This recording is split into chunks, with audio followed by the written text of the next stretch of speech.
அந்த வார்த்தை அவனை புதுப்பிக்கிறது. அவனுடைய சிந்தனை மண்டலங்களே கம்ப்ளீட்டாக ரெனியூ ஆக்கப்படுறான்.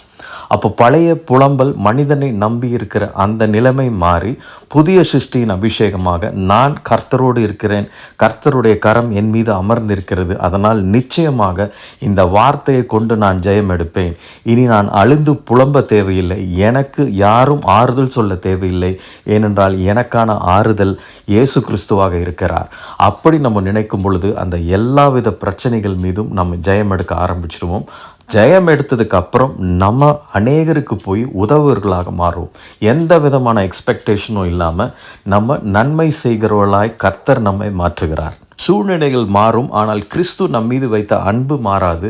அதே போல் நாமும் அவருடைய வார்த்தைகளை கை கொண்டு நாம் கிறிஸ்துவின் மீது அன்பு கடைசி வரைக்கும், முடிவு பறைந்தும் வரைக்கும் உண்மை உள்ளவர்களாக இருக்கும் பொழுது கர்த்தர் நம்மை பலப்படுத்தி எல்லாவித தீங்குகளிலும் பாதுகாத்து நம்மை ஜெயம் கொள்கிறவராக மாற்ற